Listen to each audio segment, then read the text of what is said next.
பாட்டி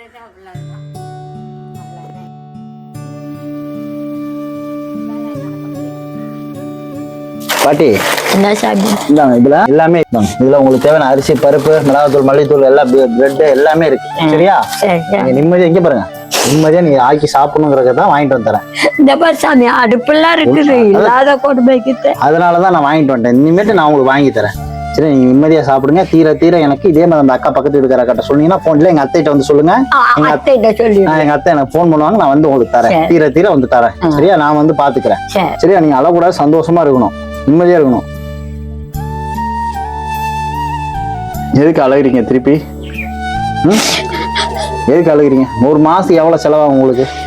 எனக்கு 600 ரூபாய் தான் சாப்பியா. நான் பணம் தரேன். 600 ரூபாய்க்குள்ளே நான் வேலையை வச்சு ஜாமான் கொடுத்து உங்களுக்கு அவ்வளவு பணம் இருந்தா போதும்ல. ஒரு மாசம் எக்ஸ்ட்ராவே நான் பணம் தரேன். சரியா? நல்ல நிம்மதியா இங்க பாருங்க. சரியா? நீங்க சிரிச்சு சந்தோஷமா இருக்க வேண்டியதுக்கு நான் பொறுப்பு. சரியா? என்ன நம்புறீங்கல்ல? நம்புவேன் சாமி. அதே மாதிரி எனக்கு அதை கொடுத்தாங்கல்ல, அது போதும். இதுல பணம் இருக்கு, நீங்க கேட்ட பணம் அதிகமாவே இருக்கு. சரியா? மாசம் மாசம் இதே மாதிரி சந்தோஷமா வாழணும். எப்படி வாழணும்? சந்தோஷமா வாழணும். பாட்டுக்கு ஏற்பட்டு கொடுத்தாச்சு. உங்களுக்கு இருக்கிற வீடு இருக்கான்னா பிரச்சனை இல்லை. மூணுமே உங்களுக்கு கிடைச்சிருச்சு. துணியும் நான் வேணாலும் நான் சேலைன்னு நான் தரேன். சரி? புதுசே நான் எடுத்து தரேன். சரியா?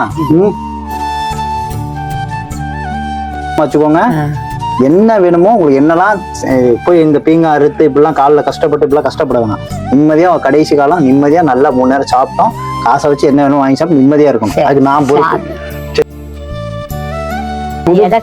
புது புடவை பழசெல்லாம் கடை வேணும். புதுசு வரப்பெல்லாம் உங்களுக்கு மாசம் மாசம் வரப்ப புது புடவை எடுத்துட்டு வரேன். நல்லா இருக்கா? உங்களுக்கு பிடிச்சிருக்கா?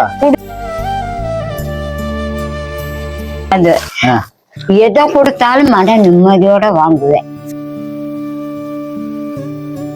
மனசு நிம்மதியோட.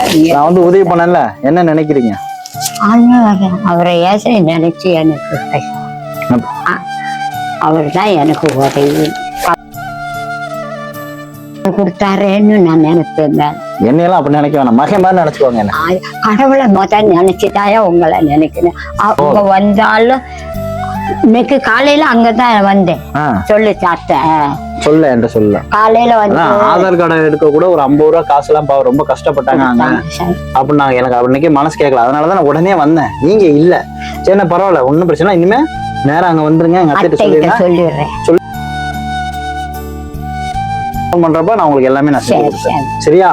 எதுவும் கவலைப்படக்கூடாது.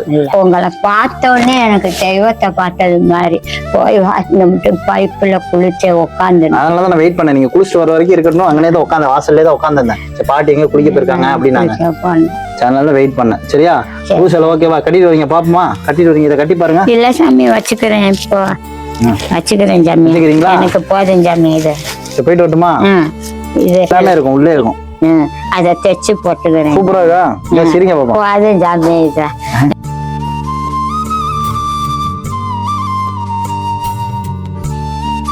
வச்சுக்கோங்க, வச்சுக்கோங்க. உங்களுக்கு தான் அது. உங்களுக்கு தான். இந்த சீலையிலே ஜாக்கெட்டா சாமி? ஆமா, உள்ளே இருக்கு எல்லாமே. போயிட்டு வருவா. நான் இருக்கேன். தைரியமா இருக்கணும். எப்படி இருக்கணும்? யாரும் இல்ல, புள்ள இல்ல, மகன் இல்ல, புருஷன் இல்ல, சொந்தக்காரர் இல்ல, அண்ணன் தம்பி இல்ல, யாரும் கவலைப்படக்கூடாது. நான் இருக்கேன்னு நினைச்சுக்கோங்க. சரி?